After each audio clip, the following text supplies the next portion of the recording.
First up is our man Jacob. Jacob says, is it just me or does it feel as though a lot of digital marketers now are starting their own groups? I'm seeing a lot of intro low ticket offers than having higher ticket offers on the back end. Was this always the case? I never thought to reach my clients or teach my clients how to run their own ads and all that. I just wanted to give them the thing that they wanted without having a group paid membership to manage. Is this where the space is headed? Not referencing Frankie's group at all, but just about all the other people in the space. Anyways, Chris says, how do I differentiate a service like SEO that everyone else offers? Says, these guys, this was one just posted by Scott, cracked me the fuck up. These guys, why the hell do they need us? The email came in and the landing page states, want fully automated, 100% done for you lead sales and fulfillment for your marketing agency. If you want to automate your lead generation, sales, and fulfillment for your marketing agency, complete the form to see exactly how we do it. So they generate the lead sales and fulfillment. The only thing they want from anybody is money to run ads, cold emails, and the sales team. I bet.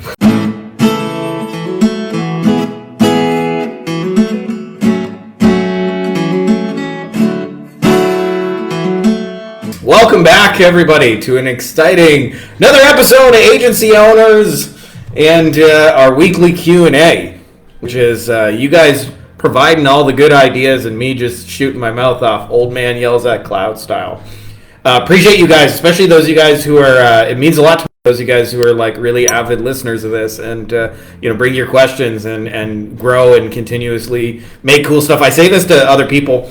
When I was kind of like taking arrows to the chest, building my first digital marketing agency almost 20 years ago, I never imagined that anything I was learning would be helpful to anybody else, ever. I was just like, take my own struggles and trying to figure shit out. So it's a real honor and a blessing to know that, that you guys listen to this and get some value out of that. That's just really cool for me. So anyways, quick little announcement before we get rocking and rolling. I have been just like massively upgrading the Wolfpack, especially like tools and swipe files. One of the things I struggled with for a lot of years is that there's a personalization effect. So like, for example, I can teach onboarding in like 10 minutes, but the way you onboard an SEO client has differences to the way you onboard pay-per-click, that has differences to the way you would onboard a Facebook ads client, has differences to what you do for a database reactivation or a Go High Level SaaS. Even though it's all the same principles, it's changed. And we figured out how to get AI to personalize it all and customize it all. So now essentially like you can get all our swipe files, you copy and paste our prompt, and then you go, you say a little bit, or answer a couple questions in AI, and it'll personalize it to your business. So you get all your welcome emails and all your client updates and stuff like that written for you, based on our templates and stuff that has worked for like almost 2 decades. So that's kind of exciting.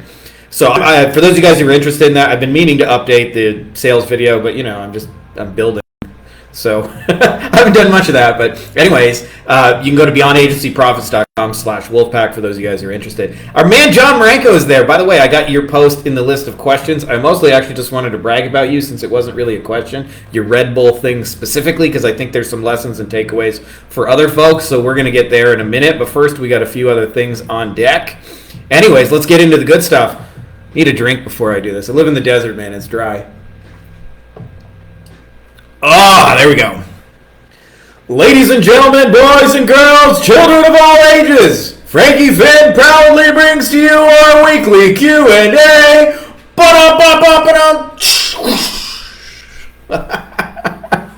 I know you guys are just here for the shenanigans. Nobody really wants to grow an agency. We just want all-day shenanigans. All right. First up is our man Jacob. Jacob says, is it just me or does it feel as though a lot of digital marketers now are starting their own groups? I'm seeing a lot of intro low ticket offers than having higher ticket offers on the back end. Was this always the case? I never thought to reach my clients or teach my clients how to run their own ads and all that. I just wanted to give them the thing that they wanted without having a group paid membership to manage. Is this where the space is headed? Not referencing Frankie's group at all, but just about all the other people in the space. So Cole says, I still feel like a monkey with tools. So do I, my dude. So just so you guys know, there are 2 parts to this, okay, Jacob? So there is the part 1 called marketers copy the shit out of other marketers. If they find out, oh, that's working, they all want to copycat each other. And then there is the element of the deeper, like a low ticket into a bigger ticket thing, and the strategy behind that, and is that new or is that old as time? I'm going to tell you it's old as time, the way people are adopting it. So this is a thing that I've learned. I believe there's levels to the game that are real simple, okay? At the lowest level, are tactics. And these are the things actually that people are most interested in, is like tactical, what's working now. Above tactics are strategies, and strategies are things that often work together in sequence. It's like playing chess where you're thinking a couple moves in advance. And there are principles at the top of the pyramid that literally never change. And the longer and longer I do this, the more I'm interested in principles that never change. In the beginning, I was all interested in the tactics. So I'll give you an example of why this matters, okay? So, for example, there was a time period, I remember my news feed, I want to say like 8, 9, 10 years ago, there was a really good Facebook ads guy named Keith Krantz, and Keith Krantz would run these ads, and they would have videos, and not, at the time, not a lot of people were running videos, and I remember Keith would go, "Stop scrolling!" And he'd wave his hands all crazy. He'd go, "Stop fucking scrolling!" And it made you stop scrolling. You're like, whoa, why is this guy aggressively waving his hands? And then he would deliver his ad, and he would get your attention. Well, in about a month or two, because Keith Krantz runs a lot of ads, I remember a lot of people copied him. And in the matter of a month, I remember going from only Keith doing that to like literally 100 other marketers were waving their hands, going, "Stop scrolling!" And what happens is when everybody does it, it's noise, right? When everybody copies everybody else, it's just noise. It all becomes the same. So if you copy the tactic, you're perpetually in that thing where your shit works for a little while, and then what happens is everybody else does it and it stops working.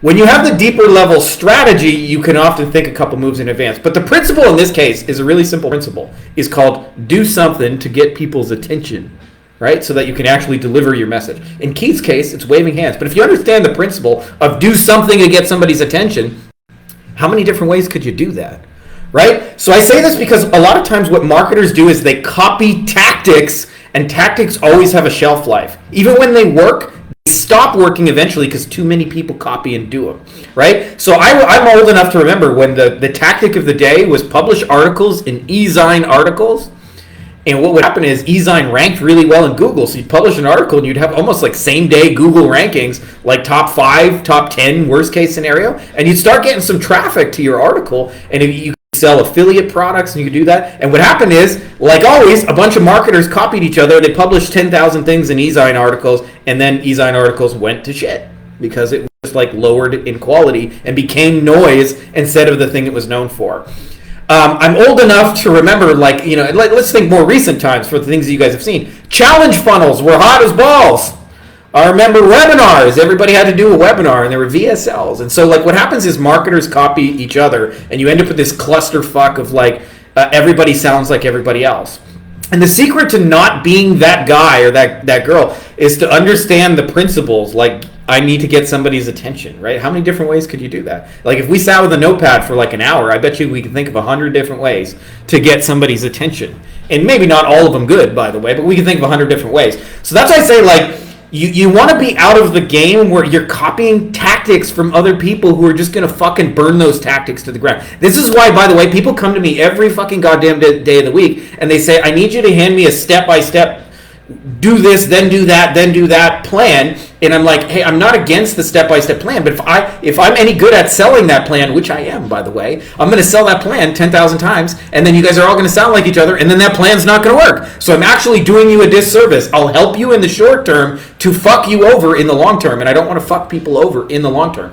So that's why I say, like, the principles never change. That's the most important part of it. So otherwise you end up like just copying other people, and you end up with shit not working. Now let's talk about part 2 of that, okay? Is low ticket into high ticket.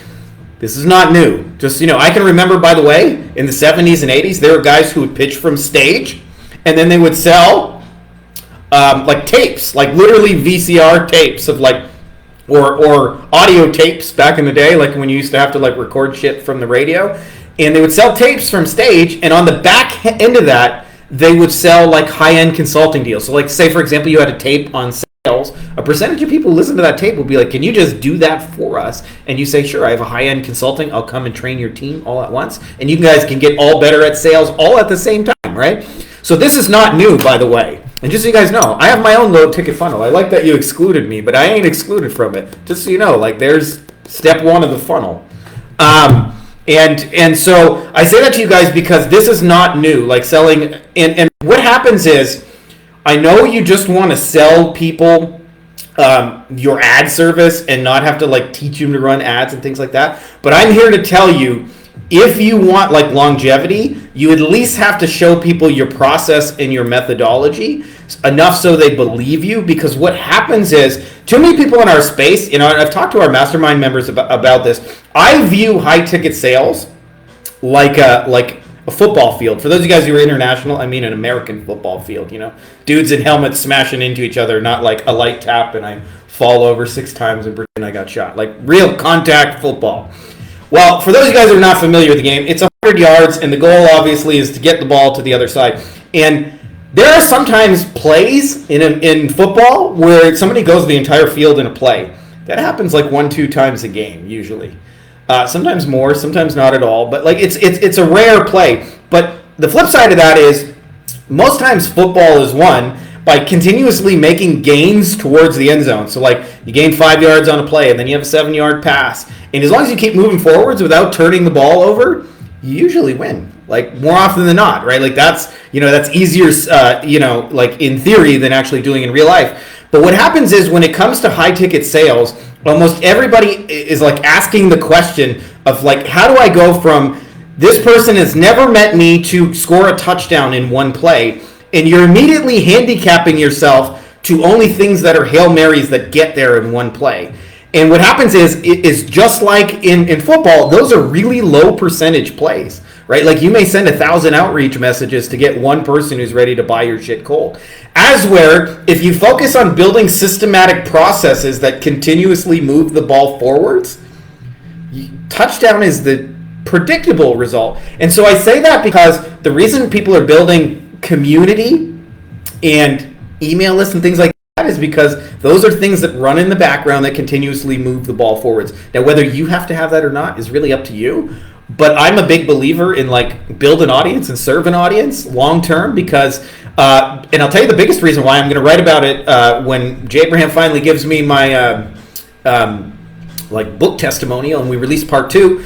But I believe the real opportunities are all the like side deals, right? Like for example, like your market needs software and tools. Well, you can be the one who brings them the software and tools, and you can get all kinds of recurring affiliate commission from software that already benefits them, and you don't have to deliver or fulfill anything, right? So I believe there's lots of other benefits to owning a community, and that's why like most people like kind of miss the ball, just only trying to be myopic, selling their own thing instead of serving an audience, which I believe is a greater context thing. But having said that, I mean, you don't need to build all those things. Like if you really don't want to, you don't have to. Like you can just run Facebook ads and say, here's our shit, buy it, and a percentage of people will buy it, and you can make like millions of dollars just doing that. So do you need those things? Absolutely not. But I find it more fulfilling and more purposeful when you have an audience and you want to do cool shit for them. So there's my 2 cents about all of that. But learn the principles, like firstly, and then secondly, the low ticket to high ticket is not a new thing. What's new is that everybody's trying to do it in the same way, right? But like I said, I can remember in the 70s when people stood on stage and sold their tape. That was their low ticket sale, by the way.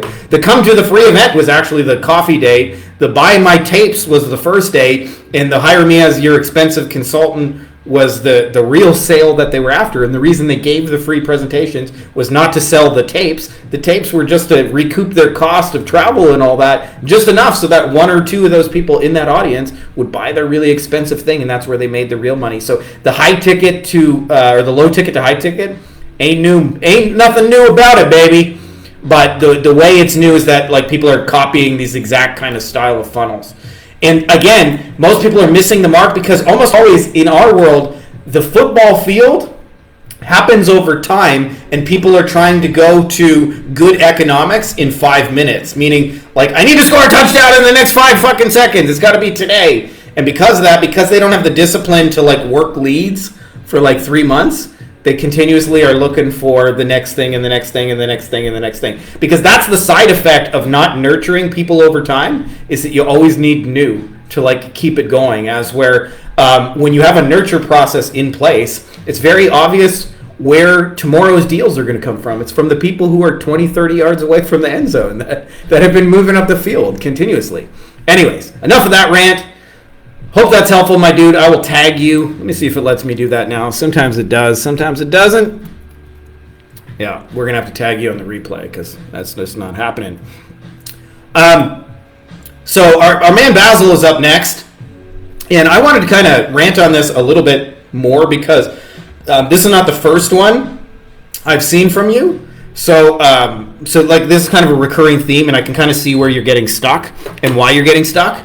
And I know a lot of other people are getting stuck in the same kind of place. So this will be helpful for a lot of people. He says, context.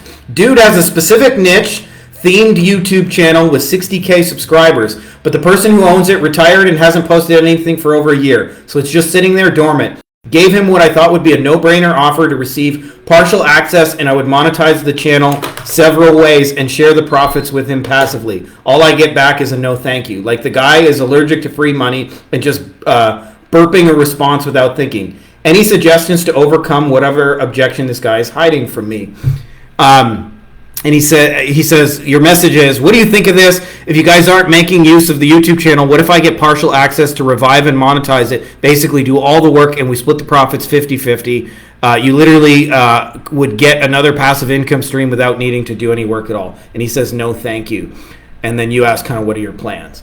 Okay, so let's talk about this messaging, because this is something that like I think a lot of people struggle with, okay?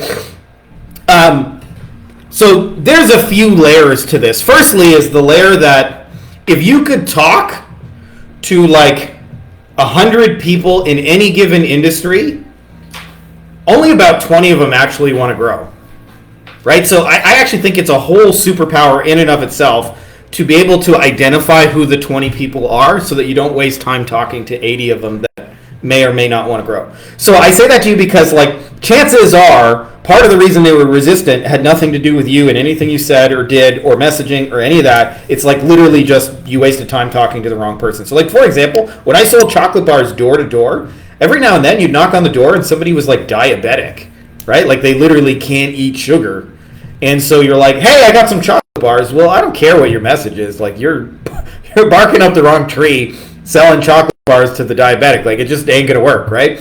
So I say that to you guys because like a percentage of people, and they're usually larger in number than the ones who actually do want to grow, are small. And the way, by the way, I identify the 20% is with behavior. How do I know they want to grow? Because they're actually growing. So in your case, like the channel's been left alone for a year. So like it doesn't seem like they want to grow. I think it was worth taking a shot to find out if they'd be open to something, but they weren't. Now let's talk messaging, okay? Because this is a recurring theme I've noticed in your stuff, because you sent me a few of these, as well as some other people's stuff. It's like once you start to realize that it's really about creating irresistible offers, what happens is often you try and model the words of other people's stuff, but you're missing like that deeper level piece. And so I kind of compare it to like all sales are relationships, right? Like it's just relationship building at scale. That's all it's really doing. And what happens is, imagine I saw a pretty girl and I wanted to take her on a date. And I said to her something like, hey, I have the most amazing place. We're going to have such a good time. It's going to be so beautiful. It's really, really cheap. It's going to be amazing. Would you go out on a date with me? It's actually hard for her to say yes without any of the specifics of where we're actually going to go together. And so a lot of times, like what happens is we search for trying to say the right thing with the right words.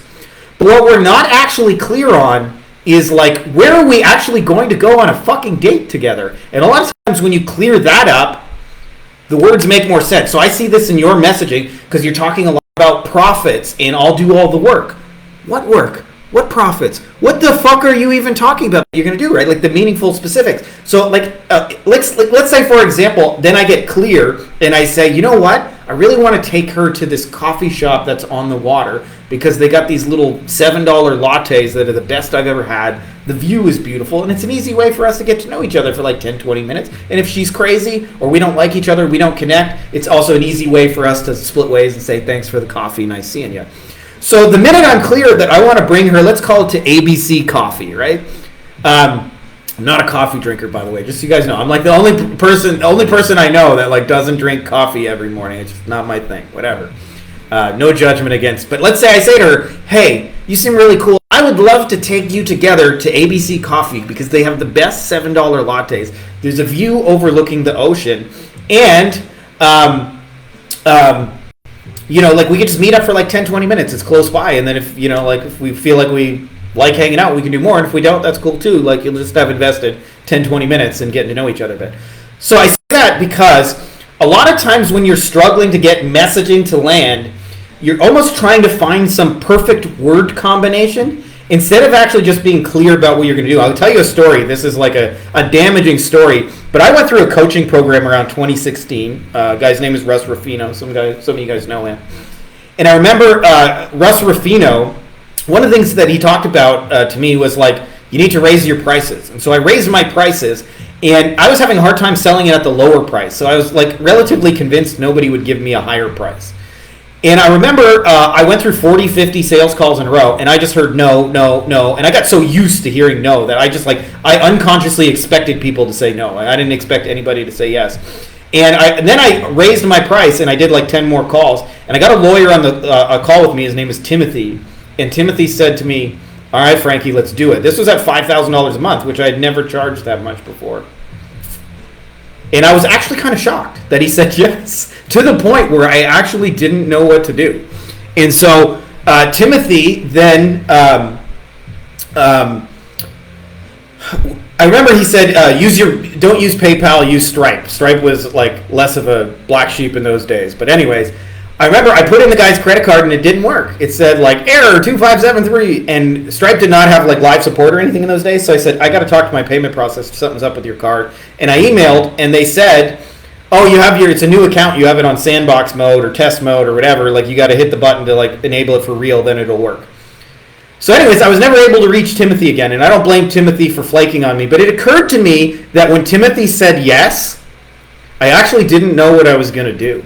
Like, I literally didn't know what I was supposed to do after somebody said yes. I was trying so hard to get people to say yes that when someone finally did, I literally didn't know what to do. And what happened is, I figured out, like, when somebody actually says yes, like, what are we going to actually do? And so I figured out, like, I would have to onboard them. I figured out, like, what the first 2 or 3 things we would work on together. I had to figure out what information I needed from. I had to figure out how I was going to take the payment. And I figured all those things out. And about a week later, I had another call with a lawyer named Greg. And Greg said, all right, I'll do it, $5K a month. And I must have sounded like I had done it 1,000 times before, because I was like, okay, Greg, I'm going to send you this payment link. And then after we do it, I need this onboarding information. We're going to do these next 2 or 3 things first. And honestly, the payment wasn't a big deal. It was all about where we were going to do next. So a lot of times when people are struggling with messaging, you're trying so hard to convince somebody to say yes. And what has helped me is the internal stance to remove the constraint that you're trying to get them to say yes. And imagine they've already said yes. They've already paid you, but now they want to know, okay, what are we going to do? Where are we actually going on a date? What's going to happen from here? And get clear on those details. And then, ironically, those are the things you should put in your offer and message in the beginning. Because the more you can say, hey, I want to take you to this beautiful coffee place right on the water that's got amazing $7 lattes. It's 10 minutes away. We can just hang out for a couple minutes, see if we have any sort of connection. And if you like, we can hang out more. And if we don't, that's cool too. Would you go out on a date with me? It's a lot easier to say yes than when you're searching for some magic word combination where you're going, I have the perfect date. It's amazing. You're going to have the best time. And it's going to be the best date you ever had. It's going to be so awesome. Do you want to go on a date with me? Well, it's hard for them to actually say yes without the meaningful specifics. And so I see this when you're talking about, I'm going to multiply your profits and we're going to be 50-50 and we're going to be partners. It's not clear what you're actually going to do. It's not actually clear where you're going to take somebody on a date. Therefore, what most people do is they try harder to overpromise in order to get somebody to say yes. And what happens is it just makes you not believable. It comes across as too good to be true. As where, like, when I can get my head around, like, yeah, okay, I could go for a coffee. Yeah, all right, let's go for a coffee. So to me, like, the way you get better at messaging is remove the constraint in your mind that you're trying to get people to say yes. Imagine they've already said yes to you, and now you have to describe what we're going to do together now that yes has been said, and write from that place, and you'll write better messages. And you'll be significantly less frustrated, because what happens is, again, you're trying so hard to sell it that you're not really clear on what's going to get done after they say yes. And what will happen as a side effect is a lot of times when you're struggling with messaging, there's we think we have to amplify the promises, or I'll give you $1,000. I guarantee you the result, even bigger result than the other guy. And there's a tendency to think you have to compete like that. But when you get clear on what you're going to do, where you win the game is on the specifics. It's like, hey, I want to make this tweak to your YouTube channel. because I noticed you guys are trying to get motor vehicle accident leads, and yet most of these videos, like, they're not titled for motor vehicle accident lead stuff. So I'd like to change these headlines on these 6 videos and these thumbnails, and if they work, I'm happy to just split it with you, but I'm reasonably certain that you guys can get more of the people you're actually trying to get through the videos, right? So what's really missing from all of that is you're trying too hard to convince people. What I found is when you're struggling to get yes in sales, yes feels like this heavy, big question of like, do you want to work together?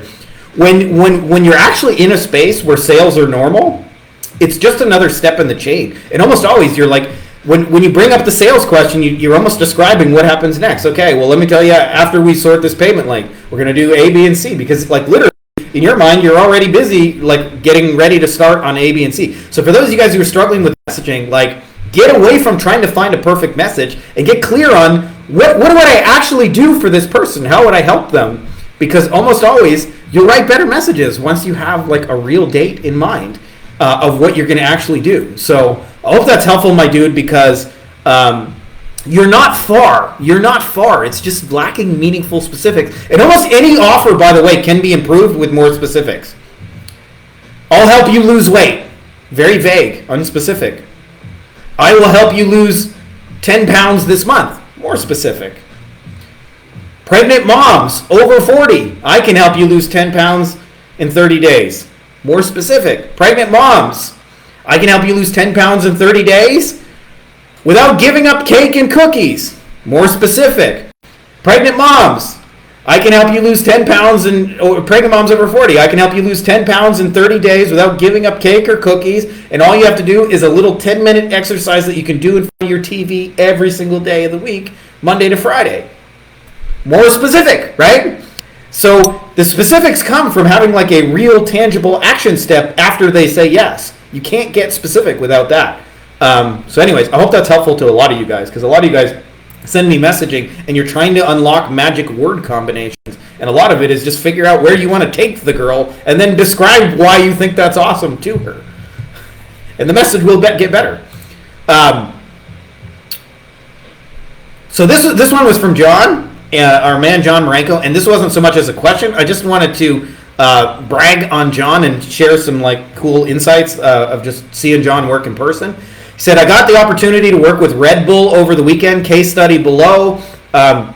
Generating leads for a local business at Red Bull's Wake the City event. Clients, West Rock Wake Park event, Red Bull's Wake the City. Results, we got 59 new leads. A premier wakeboarding. So he's describing the event, blah, blah, blah, what they did. They did some on-site promotion, a QR landing. I'm not going to read the whole question because it's not really a question. How they capture people's contact info, the results.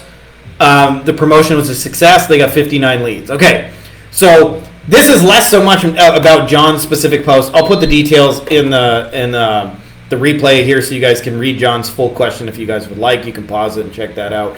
But what I wanted to say is I got a chance to see John in person. Generate leads, and he's a real wizard at it. Like, he really, really is. And I remember one of the things he did is a lot of times, like, you give a presentation in front of a group of people, and then it's hard to transition and find out who's actually interested. Sometimes those people will come talk to you, but sometimes people are interested and they walk away to another thing, and you hope you'll see them again. And so John had the idea that just said, hey, if you'd like us to run a free analysis, just leave your business card on the table. And I thought that was one of the most brilliant lead generation things. I'll tell you for a lot of reasons. One is he made it very, very, very, very easy to capture their contact information.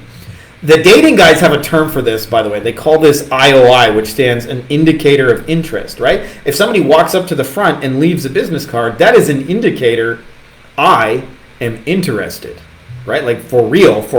That doesn't mean they'll automatically buy or that they don't need nurture, they don't need details or any of those things. But they're very clearly saying, like, tell me more about your thing because I'm interested in that. So what happens is a lot of times when people struggle to generate leads, they don't realize how hard they're making it for leads to say yes to them.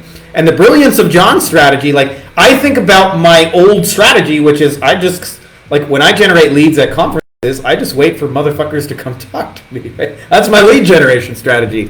Is they'll find me, right? But John systematically captured their contact info and gave them an easy way to say, yes, interested, hand raised, tell me more about your thing.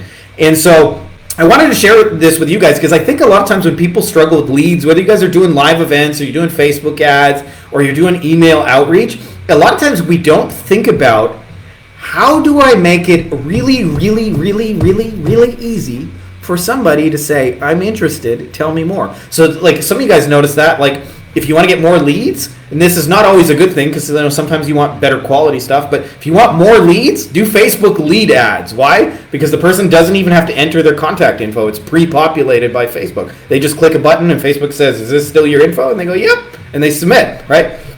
And obviously the flip side of that is you might get low intent leads and people who accidentally clicked on it and things like that. But at the end of the day, the real magic of like if you're not getting enough leads in general, like a lot of times we think it's our offer or nobody wants what I'm selling, but literally sometimes it's just the action step you want them to take to express their interest is too complicated. So like for me, I think about the old way of like, come talk to me after my speech, but the problem is there might be 10, 20 people who all want to talk at the same time, and now you got to wait behind 20 people. You probably don't want to do that. But if you reduce the friction and say, drop a business card, and the magic of John's business card strategy is that like they already have their contact info. So they don't even have to write it out. They just drop a card on the table. That's all he's asking them to do. And they already brought 50 cards for the event anyway. So I share that with you guys because if you're not getting enough leads, like before you even like break down like and go, people don't want what I got or whatever, think about like how easy you're giving it or making people to express interest. And I think, by the way, when I do this in email specifically, and I want people to express interest, I usually make the response to message number 1 like 1 or 2 words.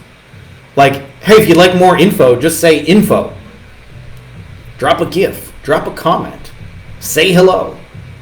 Say DEETS, DEETS, like short for details, right?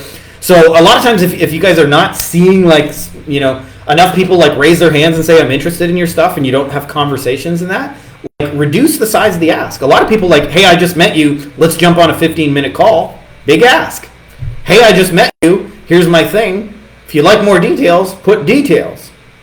Details. Now you're going to get more people to talk to. And I'll tell you the real magic of this is it's really hard to troubleshoot an offer if you don't have your target market to talk to, right? Like how do I dial in an offer for dentists without talking to a dentist, right? How do I dial in an offer for roofers if I can't talk to roofers? How do I dial in an offer for online coaches if I don't have any online coaches to talk to? And so the other benefit of shrinking the size of the ask is now you have more people you have conversations with. You can say, hey, what do you think about this offer? Why would you say, why, yes or no? What about it sounds too good to be true to you? What would you change? What would you do differently, right? A lot of times it's just little tweaks and things that open huge, huge doors. So I can think of it more than a few examples where we've used our target market to dial it in, but you can't do that if you're asking too big of an ask and you have nobody to talk to. So like a lot of times just think about shrinking the size of that ask and the response rates will go up, and then it opens the door to further conversations where you can ask more questions and things like that. Anyways, Chris says, how do I differentiate a service like SEO that everyone else offers? This was one of my private messages that I thought would be a big benefit to you guys all. Especially for those of you guys who are selling something where you're in the box. You're in the box where clients see you as just another blank, just another SEO, just another web designer, just another Facebook ad person, just another pay-per-click expert, just another funnel maker, just another copywriter, etc., etc., etc. I'm going to tell you the 2 easiest ways I have found to get out of that box without changing dick fuck all about what you actually do and what you actually offer. Thing number 1 is to make a big deal out of the little things that you do differently. And I'll give you an example of that in just a second.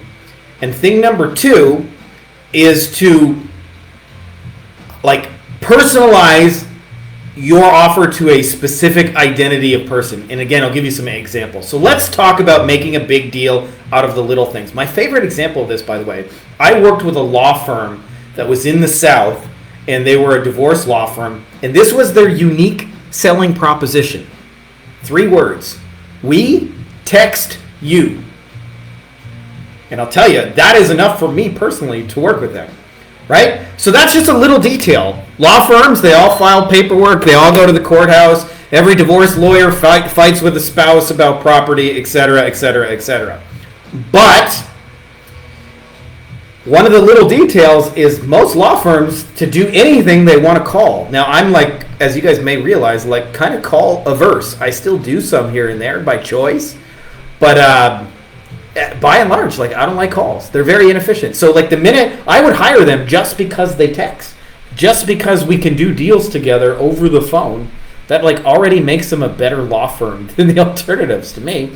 Like, why would I not want to deal with somebody who texts? So I say that to you guys because chances are there's little details in your process that are actually very unique and specific to you. And you have to like break those down into the individual steps and ask yourself, like, what do we actually do differently? And pull those out and make a big deal out of them. Like, it's a small difference between we call you versus we text you. The same information, by the way. Like, literally the same information. But for somebody like me who likes texting, that's a big fucking deal, right? So one of the ways you differentiate yourself is you find the little things inside of what you do and you make them a bigger deal.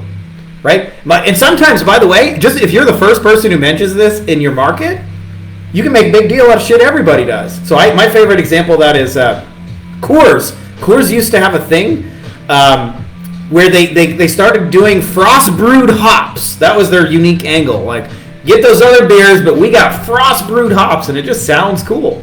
Well, here's the reality of what I learned about brewing. I'm not a brewer, but you know who has frost brewed hops? Everybody. Literally everybody. But what Coors did is they were the first person to make a big deal out of it, and they made it like ours is mountainy, fresh, frost brewed hops. Just sounds cool. And now anybody else who says frost brewed hops is a copycat of them forever and ever, even though everybody does it and they didn't invent the process, right? So you can make a big deal out of those little things. You can make your own frost brewed hops. You can say, hey, we do this ABC super hyper targeted mega personalization deal, even though everybody does it, right? So anyways, find the little things. That's way number 1. Way number 2 is the identity plays. Okay, so I think of a law firm in North Carolina, and in North Carolina, by the way, this was their pitch. Okay, I should say their pitch is we are a Christian-only law firm. Means everybody who works here is Christian. Everybody who works with us is Christian. Now, in the state of North Carolina, you know who's Christian? Like 98% of the whole state is Christian, right? So they're not even really excluding anybody. And yet, the people who are Christian want to more do business with them. Is it because they're better? No. Is it because their law firm services are just a little bit shinier? Is it because the employee's a little nicer when they hand you the good or bad news? Right? It's an identity play. It's about this is for somebody specifically. I think of Joseph in our group. He has 4 cannabis entrepreneurs, right? So he's a stoner. He wants other stoners to work with him. I've seen like boss mom babes. We only work with boss mom. Excuse me. Desert dry here. You live in the desert, you shoot your mouth off for more than half an hour, you get a little dry patch in the throat.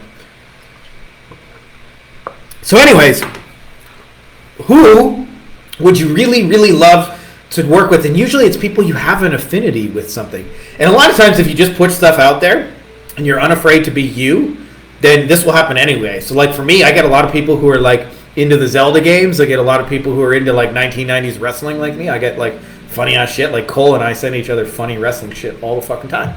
Right? A big part of that is like that's my sort of identity play. But if you're struggling with how do I differentiate what I'm doing, but I don't want to like change my service, it's almost always make a big deal out of the little things, or like use some identity plays and call out people you would love to most do business with, and you can put those two things together. We text you, Christian only law firm. So anyways, there's a version of that for you, and play with it, and you guys will find some fun creative ways to be different. Heather says, looking for a recommendation for project management software. We have 5 VAs and 40 plus clients. All right, Heather, I get asked the project management software question a lot, and here's the truth. They all fucking work. All of them. All of them.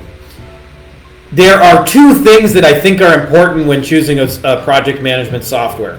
One is the homework you do before you buy one, because you have to organize your business into buckets.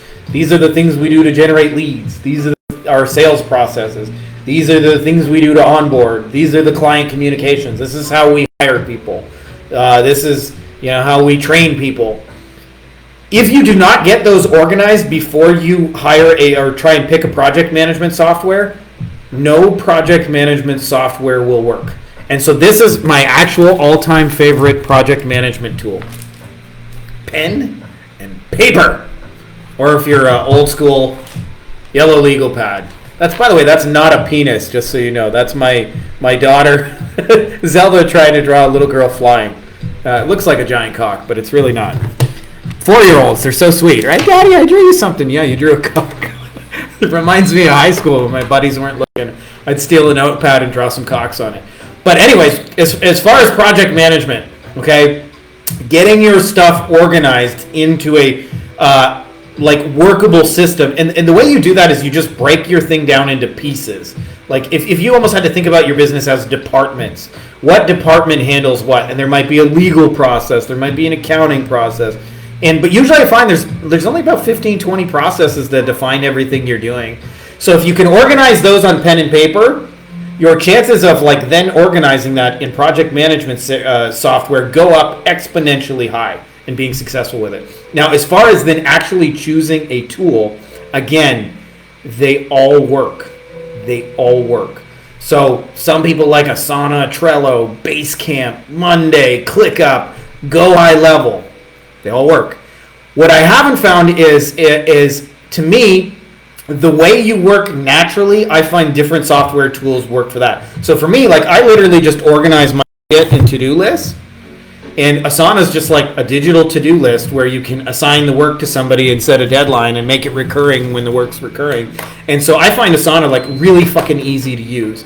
I didn't even have to watch a single training video. I could use it day one because it's literally just the same shit I'm doing on pen and paper. And since that's how I work, it made sense to do it in Asana. Now, does that mean Asana is a tool for everybody? No. Right? I've seen Trello. Trello is basically digital Post-it notes. If you get everything done by Post-it notes, I think people would love Trello. I don't work that way. So it's Trello just would drive me fucking crazy, just having digital Post-it notes everywhere. So that's what I say, use the tool that works for you. ClickUp, for example, has a shit ton of really cool automations and stuff you can build into it. And if you geek out on technology and automations, I think you would love ClickUp. But having said that, do the prerequisite homework and get your basic idea organized and then build it.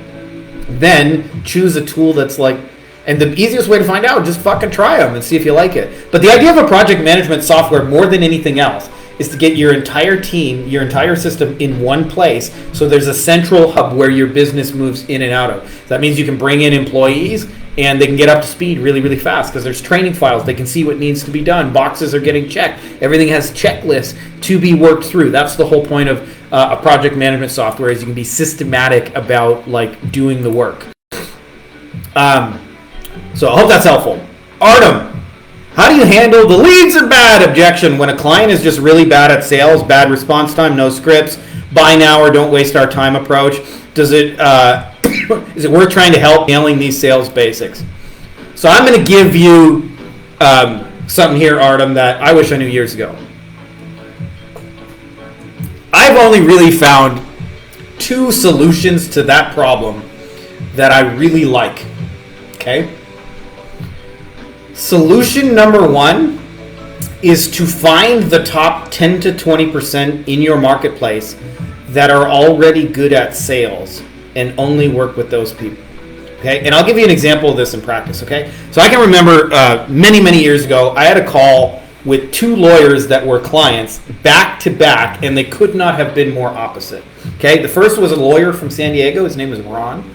And Ron basically said, all your leads are shit, they're so low quality, and nobody answers the fucking phone, and just wasting fucking money, and blah, blah, blah, blah, blah, blah, blah, and they're shit, and you're shit, and everything's shit.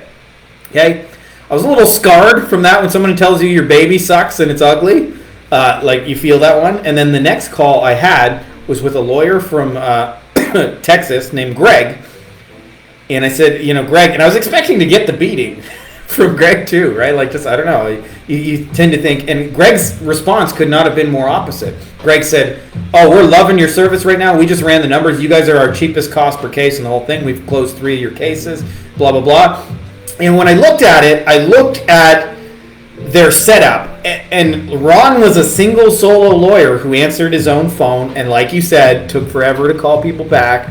Didn't know what the fuck to say when he got him on the phone. Had never really had success closing sales. Did not have a script. Did not have a process. And was often very unprofessional, like you said. Like, are you gonna fucking hire me as a lawyer or not? Right? That was Ron.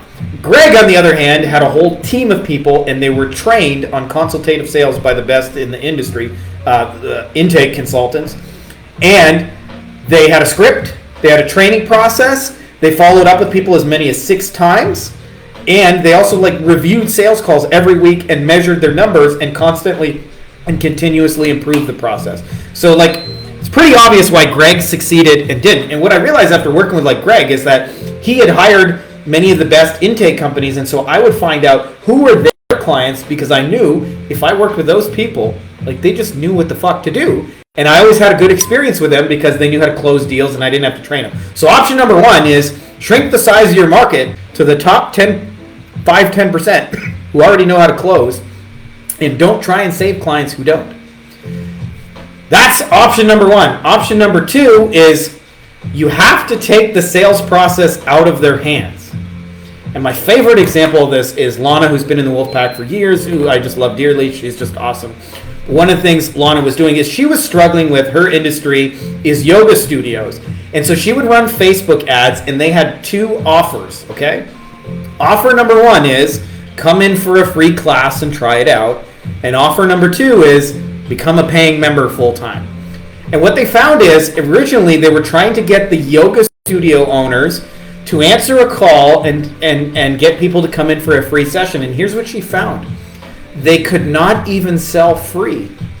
Imagine that. Fuckers couldn't even sell a free session. Why? Didn't answer the phone. Sounded unfriendly half the time when they did. All those things. And I was like, we had this discussion. I was like, Lana, if they suck so much at answering the phone and you're giving away a free session, why not just let them book the free session right on the website and give them some calendar automations and notifications, and then the yoga studio owner will get, hey, so and so is coming to your class on Wednesday, and that person can book right on the website, and therefore because they don't have to talk to anybody, you control that sales process 100%. So you don't rely on them being good at the phone, and I think especially for a free session, you don't even have to sell it that hard. So that was the first piece she put in the door, was how do I just take that out of their hands? And so you see this in all kinds of forms, like live transfer in some markets. But I believe this is why I'm so big on Loom closes and phoneless selling, because your client shit can be sold without phone calls too. And the minute that clicks, all of a sudden you're like, oh my God, I don't need clients to be shit at it. So I just saw a video the other day that Scott Tacholke, I don't even know if I'm saying your last name right, Scott, but he's awesome. But Scott does his stuff for mortgage brokers, and he runs a lot of ads on YouTube for mortgage brokers. And I was asking him the question, because this is a thing I struggled with for a lot of years with video, is some clients are really good on video and some clients really suck. How did you scale that? And he said, oh, really simple. I'm the guy on all the videos. It's my video. If you want me to sell mortgage leads for you, Scott's in your video. That's how it is, right? And essentially he did the same exact process that I'm describing, which is he took the sale out of the mortgage broker's hand, and he controlled that process through his assets, his video, his sales page, his lead opt-in, and things like that. So if you're getting clients that just routinely suck, how can you take that out of their hands entirely? A lot of people, especially originally, this was the whole purpose of Go High Level, is help clients who don't call people back fast enough and miss call text back, and AI chatbots and things like that. They're all trying to close that gap, and I'm all for that. But I'm a bigger believer. If you can sell your client stuff on a page without them, you can do way better. So to me, if I was selling dental shit, I would try and sell $35,000 cosmetic procedures right on the fucking website, and there'd probably be some retargeting in case people didn't immediately close. But the more you can think about, clients do suck at answering the phone. This is your problem. take it out of their hands. But what will happen is you'll build a more robust system. And then so what that looked like for Lana is in Go High Level, now we know they booked a class on Wednesday. So right after Wednesday's class, they can get an automated text message that says, hey, we'd love for you to become a paying member. And they can, again, control that sales process. So to me, the real magic is like one of those two things is work with the people who already know how to close sales or take it out of clients' hands. Otherwise, you're gonna because I view it as like, okay, there are levels to how much you get paid in this game. This is like one level. We'll generate you leads. In other words, we'll create opportunities for you. And there are some people that you could send them like 10,000 fucking opportunities and they would never close any of them. So like it doesn't really matter how many opportunities you generate. And then there's another level says that we'll make you sales. And this, by the way, this level is way higher paid than this level, and there's often not a great deal of steps between this and the other, especially you're running shit like Google ads or Facebook ads where they've already declared interest and they know what the thing is, right? Like people know what a fucking plumber is. If they clicked on a plumber ad, like they don't need a hard sale. You just need an offer on a page that says sign up here and get it. So anyways, I say that to you because if you can take it out of their hands, like you're going to be at the level where you can now say, I generate sales. That's like Lana's started out here. I'll create opportunities for you I'll generate leads for your yoga studio owner and just find out like you did that the reason they don't pay for leads because they don't know what the fuck to do with them. They're slow. They say dumb shit on the phone. They can't answer basic questions. Their often tone of voice is not very nice. They don't call people back, etc., etc., etc., etc. So the more you can just like take that out of their hands or work with people who've already figured that out, you're not going to have that problem in your machine. And it's just more fun. It's way more fun to not have that nonsense in your machine. Last one we got on the docket, unless any of you guys wanted to add. Says, these guys, this was one just posted by Scott, cracked me the fuck up. These guys, why the hell do they need us? The email came in and the landing page states, want fully automated, 100% done for you lead sales and fulfillment for your marketing agency. If you want to automate your lead generation, sales, and fulfillment for your marketing agency, complete the form to see exactly how we do it. So they generate the lead sales and fulfillment. The only thing they want from anybody is money to run ads, cold emails, and the sales team. I bet. So here's the deal with that. I talked about this earlier in Basil's post, okay? A lot of times what happens is when people don't have clear action steps for what they're going to do after they work together, they feel like to hook people in, they need to have bigger, more exaggerated promises. And I don't know how you guys feel, but that one to me reads like a big, exaggerated, bullshitty promise. Want fully automated, 100% done for you lead sales and fulfillment for your marketing agency, right? Like, why is that too good to be true? Well, why would you do everything for me and like be good at it and like only do it for a percentage? Like something of that doesn't add up. Or for a monthly retainer, right? Like that doesn't add up, right? Like if you could do that, you would just build your own agency and keep 100% of it, right? So like it just comes across as too good to be true. And almost always, like if you look at that, meaningful specifics are missing. Automated, sales and fulfillment. Like it's talking in generalities. As where, like I think of Sam Carlson from UpHex, and Sam has built a Facebook ad library of winning Facebook ads in like many of the top industry niches. So like if you work with med spas or plumbers or dentists or whatever, he's got like working swipe files. That's a much more specific and believable promise, and he can actually show you the ads and the specific things he's created, right? So it's not like Sam trying to promise something bigger. It's just start with a swipe file of shit that's working. And so a lot of times, like when you're trying to compete, there's a tendency to think you have to make bigger, more exaggerated promises. That's how a lot of people interpreted Alex Hormozi's thing. But he actually talked about in there that you have to actually be able to fulfill on the promise. And he said, focus on creating a result for somebody and then reduce or make the speed and ease of getting that result easier, right? That's a lot of what he actually said, by the way. But a lot of people interpreted that to make bigger, more hypey guarantees, to exaggerate promises and things like that, and it has the opposite effect. And for those of you guys who have read Eugene Schwartz, Breakthrough Advertising, which I consider to be the best copywriting book I've personally ever read, it was the most impactful one on me. He talks about how markets go through stages, and in stage one, you're the first person who does something, and so you literally just have to tell people what it is. Like when the iPhone first came out, the promise was like, It takes pictures and has all your fucking songs on it, right? And it's a phone. You can call people with it.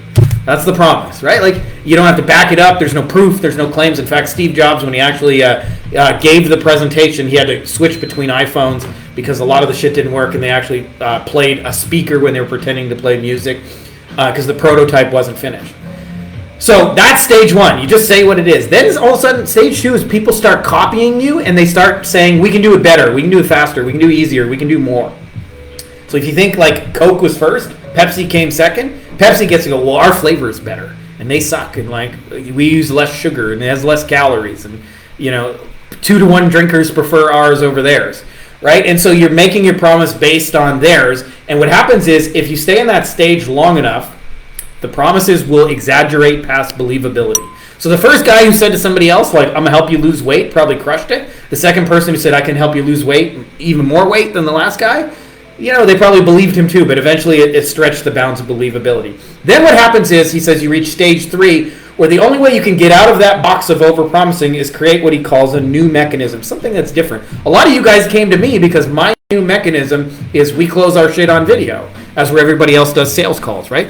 That sounds interesting. That's different. All of a sudden, you evaluate that a different way, right? So in every industry, there's a new mechanism. You see like weight loss where they have green coffee bean extract from the fucking Himalayas or whatever, right? Like, it's now like all the reasons you failed at losing weight are absolved because now you got a new thing that you've never tried before. Maybe this green coffee bean shit might be any good. Dr. Oz is pumping it up. And so you end up with stage 3, where all of a sudden a new mechanism is created and you get outside of that box. And then what happens is, eventually, that promise gets copied and beaten to shit. And people go, well, we got even better green coffee bean. It's got higher grade fucking greenness, right? And like, and ours is from the real mountain in the Himalayas, the original real shit. Ours is more authentic, and ours is better, and ours is cheaper. We can ship it to you quicker. And again, the promises get bigger and bigger and bigger and stop being believable. And so almost always, when people get stuck in these, like, trying to exaggerate promise, as this person has done, is they think they have to promise something bigger, but you actually have to think about what's different about it. And how does that, like, difference, like, how is that meaningful and relevant, right? So I don't say, like, like, I see Josh Nelson out there. He's the 7-figure agency guy. I don't go, well, we'll get you to multiple 7 figures, or we'll get you to 8 figures, right? Like, I don't do that. I don't try and exaggerate, a promise that somebody else has already created in the marketplace. Rather, you go, how can we do it different, right? Like, what are we doing that's different? And so for all of you guys, whatever marketplace you're in, like, the differentiating factor is what's different about you, your unique mechanism. What I would also call a new and exciting way out, or a clearly different and desirable plan. They're all like variations of the same basic idea. But you don't want to get into space where you're just like have these hypey, exaggerated promises. You want to get into these spaces where you're saying something meaningful and that's different, right? Like, okay, everybody else closes with 60-minute sales calls and is talking about booked appointments, but we don't do any of that shit. Like, we just do 5-minute close on video. And people just buy it right from the video without talking to us. How would you like to do that, right? So you really want to think about where you're different, where you have a different mechanism, where you're doing, and not how to say our formula is even better than Coke. So like if somebody else in your space is doing SEO, there's a tendency to think, promise we can get bigger rankings, more rankings, faster, we're better than them. Or if you do pay-per-click, tendency like we can run even better pay-per-see ads and we're the top pay-per-click company in existence. Or Facebook ads, we got even better Facebook ads than last guy. And you think about where they're different. And I'll give you a real life example where this came up. So years ago, we would run motorcycle ads for personal injury attorneys using Facebook ads. And I'd start talking with them and they would say, oh, we already run Facebook ads. And I'd say, well, can I ask you a question on that? I'd say, are your people running Facebook ads like aimed at motorcycle cases specifically, or are they just like broadcasting that you're a motor vehicle accident attorney and kind of just advertising for any accident case? And they'd say, it's the second one. They're just advertising for any motor vehicle accident case. I'd say, well, that's fine. What we're doing is different. Different. In fact, we can run ads in the same account. They go after your motor vehicle stuff. We go after the motorcycles. No reason we can't like cohabitate in that Facebook ad account. Like, we're doing different stuff. Oh, okay. All right. You're hired. And that was it. Right? And there's a secret to that, by the way. I wrote about that in the book. The difference between what I would call an add-on versus a replacement offer is we position it as an add-on. Not a will replace your Facebook ad guy, but we add on to what you're already doing on Facebook. That's a different proposition in general. But it starts out of just like, what are you doing that's different? And so, like, again, these market forces create this pressure in you to think you have to promise bigger. Don't do it. Don't do it! Hold your horses and promise different. Meaningful different. Small little differences. Right? Instead of saying, like, we got better flavor than Coke, I'd say we got a whole different flavor of soda. We made grapefruit soda. Like, you can buy all the Coke you want, but if you happen to like grapefruit, it's a bad example because grapefruit sucks and everybody knows it. But, point being, it's different, right? So, like, you really want to think about small but meaningful differences. And then use those as the basis. Otherwise, you end up in the place like this person does, where you have these hypey promises that just sound like way too good to be true, bullshitty. And then you're struggling to get anybody in the world to fucking believe it. And the more and more you promise, like, there's a pressure inside to think you got to promise more, and it just becomes harder and harder to land, and you become noise, and you become like kind of like mistreated by people because like people are like, they're just another asshole marketer, and so they're often like really rude about that. So, anyways, hope that's helpful to you guys, like just really getting out of that box. Like, I guess today's big theme is getting out of the box. I'm probably gonna build some AI prompts because I can feed a library of like these are known ways to get out of the box, and then have you guys, give it your business to analyze based on our, conditions and things like that. And then what you'll probably find is that AI can suggest to you at least a couple of ways to get out of the box, based on proven processes we know that already work. But I haven't built anything like that yet, but more than likely will. Anyways, I just wanted to say that's all I got for today. For those of you guys who missed the intro, the Wolfpack is just getting like really ridiculously awesome as far as tools. I've been working on making shit so dog shit easy, simple to implement, and I'm actually amazed at how far we've been able to take AI's assistant on that. So like today, I had somebody like ghost me in a response, and we have like unghost scripts, and I said, why don't I just test it with my own script? And so I plugged it in there, and I said, I'm trying to personalize it for this person. It went and wrote the message for me, and it was really fucking good. And it was based on our templates and scripts, right? So like that's why it's good. But then I sent it off to the person and like got a response, like rekindled sales conversation. So I'm working on like so many like variations of tools like that make it really easy for you guys to implement things. And my next big project after this will be probably a 6-month project, but we're going to map out all the fulfillment side in terms of like SOPs and delivery, so that like anything you're trying to get people to do in your business will be able to auto-generate SOPs in seconds, and like you can train people and get them up to speed. Now I'm a few months away from that at least, but I just want to share with you guys a little bit of the vision of what we're building, because I want to make it super easy so that the tools to get clients, the tools to sell clients, the tools to close them with video, the tools to onboard them, the tools to hire people, the fulfillment are all already there for you, and like massively simplify this journey for a lot of you guys. Because it's complex, man. Like I said this before, but I wish this shit existed 20 years ago when I started, man. Like I feel like entrepreneurship is a lot of taking arrows to the chest, where you're just getting shot and you're plowing roads that don't really exist. And then the people behind you get to enjoy the road. I never really imagined that would be the case. But for me, I was just like lost in a sea of trying to figure shit out. And part of the reasons I can talk insightfully about some of these things, because like some of the mistakes that I made, I didn't make them like once or twice. Like I made them continuously with hundreds of clients for like 7 straight years. And then eventually when I figured it out, I was like, oh, all right, never doing that again. So I say that to you guys because I want to make this like business like much more easy to simplify and to swipe. And I think what everybody is missing in the agency world, in my opinion, like the biggest thing that most people are missing is leverage. And leverage to me is small energy input in big monetary output. So I see people who like, get 40, 50, 80, 100, 300 clients, and they're just running ragged, working 60, 70, 80 hours a week. Been there myself, so like I get it. But I think there's tools and leverage and things you can do. Like for example, before I figured out you could close in video, like I had a lot of complexities in our machine. We had to have calendar apps to do the booking. We had to have notifications to get people to actually show up. We had to have salespeople. We had to continuously hire salespeople to find good ones. We had to constantly train them. We had to constantly update them. And all of that, like, it worked, but man, there's no fucking leverage in that. Now, like, we close on video and people just buy the shit and we immediately translate or transition into automated onboarding. Like, that eliminates a massive amount of moving pieces and complexity. And the same thing is true with how you onboard people. The same thing is true with client communication. One of the things I actually just built last night was a bot that, like, basically, here's all the client communication that's worked for us. This is the format of it. And then I give it to AI based on our prompt. It'll read this document, scan it all, and then answer some questions about what you do, and it'll go, here's your communication for month 1 for a client. Send them these messages on these days, and now you have like a pre-formatted thing to give them updates and show them you're on top of it, and you just got to copy and paste those little details.